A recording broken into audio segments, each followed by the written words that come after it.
I thought my boyfriend was cheating on me, but the situation is much worse. This is still fresh in my mind and ongoing. So I apologize if I don't reach a clear conclusion. But I need to share this.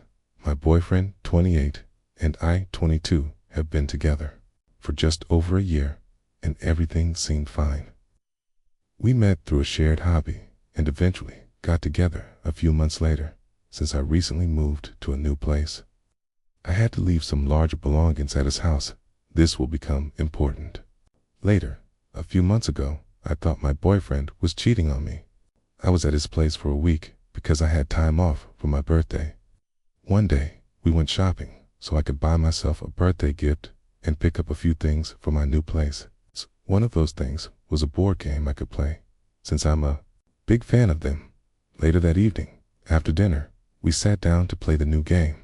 In this game, you have to name things in a category and bend the shot before the ball reaches you, while setting up the game. My boyfriend went to the bathroom, and I waited 5 to 10 minutes for him to return. Playing, I gave an answer he disagreed with, so he went to check his phone, and I noticed Grindr was one of his recently opened apps.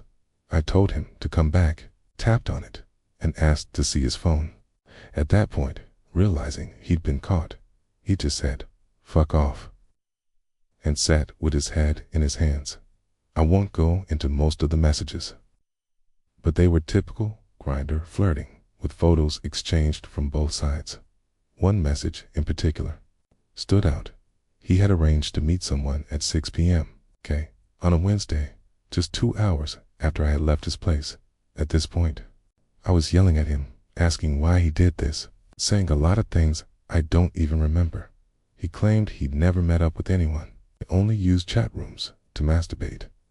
I stared at him in disbelief and asked why he didn't just watch porn or use the photos I'd sent him. He said he preferred live chats over old photos and didn't want to ask me because he knew my libido had been low lately due to a medication I was taking.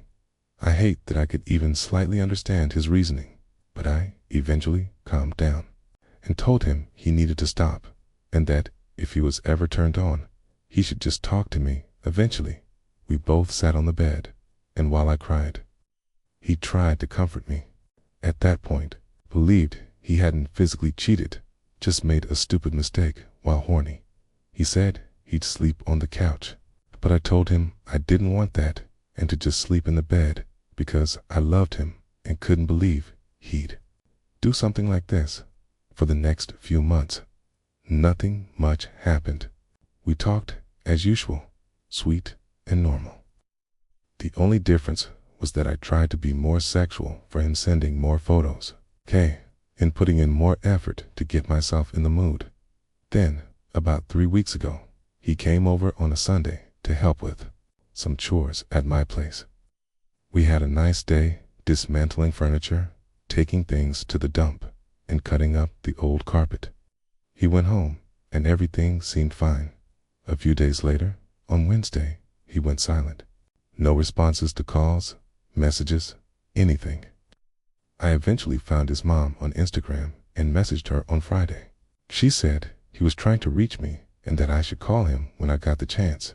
At first, thought maybe he had fallen down the stairs. They're very steep.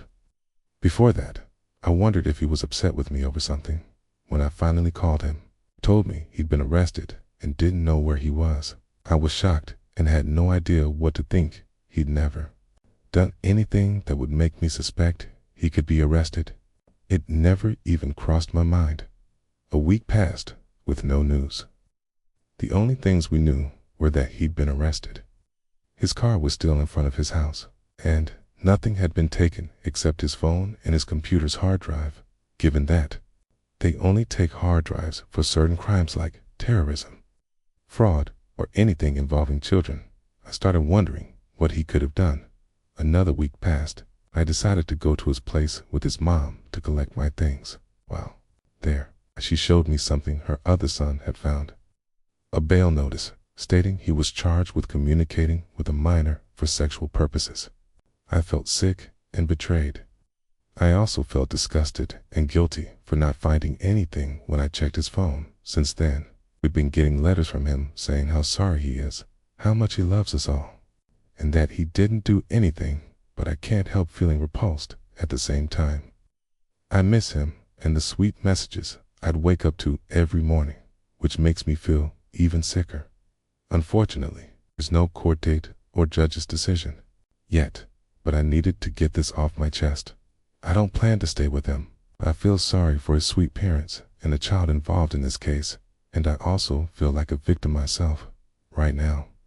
All I can do is wait for updates.